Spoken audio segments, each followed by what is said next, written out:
સર્વે ધર્મ પ્રેમીઓને પંકજ દવેના જય સિયારામ. આપણા શાસ્ત્રોએ સમયને 4 યુગમાં વિભાજિત કરેલ છે: સતયુગ, ત્રેતા, દ્વાપર અને કળિયુગ. અત્યારે કળિયુગ ચાલી રહ્યો છે અને કળિયુગના પ્રધાન દેવતા શ્રી હનુમાનજી છે. તેમની ઉપાસના હનુમાન ચાલીસા, સંકટમોચન હનુમાનાષ્ટક, બજરંગ બાણ ઇત્યાદિ દ્વારા કરવામાં આવે છે. પરંતુ હનુમાનજીની ઉપાસના માટે સુંદરકાંડ શ્રેષ્ઠ ગણવામાં આવે. હનુમાનજીનો પ્રભાવ તો 4 યુગમાં છે. 4 યુગ પર તાપ તુમ્હારા અને રામ તે અધિક રામ કર દાસા. એ મુજબ સાંપ્રત યુગમાં શ્રી હનુમાનજી પ્રત્યે શ્રદ્ધા અને વિશ્વાસ વધી રહ્યા છે.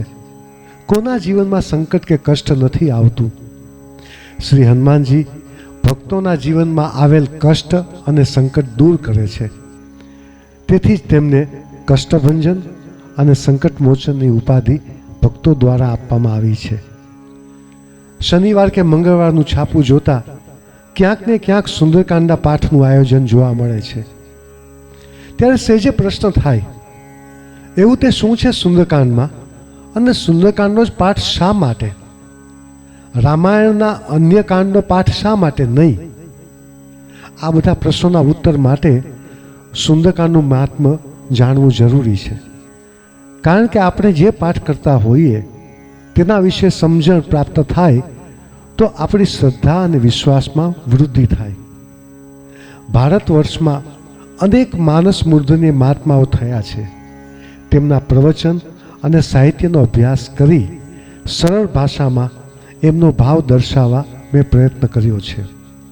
ગોસ્વામી તુલસીદાસજીની દૃષ્ટિમાં ભગવાન શંકર અને હનુમાનજી વચ્ચે કોઈ જ ભેદ નથી.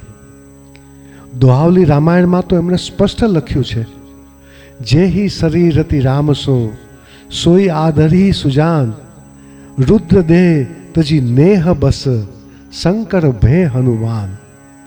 દોહાવલી રામાયણ દોરા નંબર 142.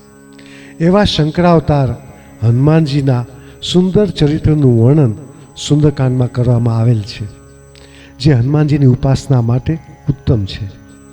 અષ્ટ સિદ્ધિ નવનિધિ કે દાતા એવા હનુમાનજી માટે કશું જ અશક્ય નથી.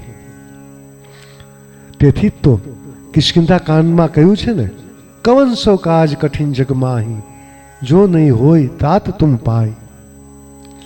શ્રદ્ધા સાથે સુંદરકાંડના પાઠ કરવાથી મનોરથો પૂર્ણ થાય છે અને જીવનમાં આવેલ કષ્ટ કે સંકટ દૂર થાય છે.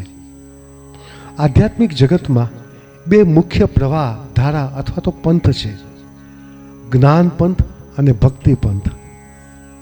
મનુષ્યનું અંતિમ લક્ષ્ય જ્ઞાન પ્રાપ્તિ કે ભક્તિ પ્રાપ્તિ હોવું જોઈએ. શ્રી રામચરિત માનસમાં ભગવાન શ્રી રામને જ્ઞાન સ્વરૂપ અને શ્રી સીતાજીને ભક્તિ સ્વરૂપા કહ્યા છે.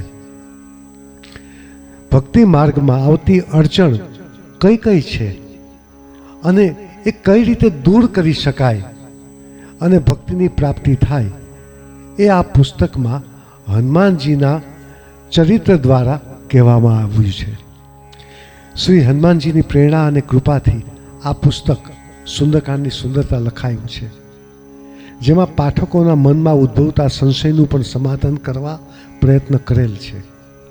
પ્રસ્તાવના સહિત 180 પેજના આ પુસ્તકમાં પ્રત્યેક દોહરા વિશે મહાત્માઓના ભાવ દર્શાવવામાં આવ્યા છે. સુંદરકાંડનું નામ સુંદરકાંડ જ કેમ રાખવામાં આવ્યું તેની પણ મહાત્માઓએ કરેલી સુંદર વ્યાખ્યા આપવામાં આવી છે. પુસ્તક લખવા અને છપાવવા પાછળનો હેતુ એક જ છે: મેં જે કાંઈ વાંચ્યું, વિચાર્યું અને અભ્યાસ કર્યો તે વધુને વધુ જનમાનસ સુધી પહોંચે, બસ. આર્થિક લાભ કે ઉપાર્જનનો હેતુ બિલકુલ ન હોવાને કારણે પુસ્તકની કિંમત માત્ર પ્રિન્ટિંગ કોસ્ટ રાખવામાં આવેલી છે. અત્યારે પ્રત દીઠ ₹125 ખર્ચ આવેલ છે. ઈચ્છુક વ્યક્તિ પુસ્તકની પ્રાપ્તિ માટે મને ફોન અગર પત્ર દ્વારા સંપર્ક કરી શકે છે.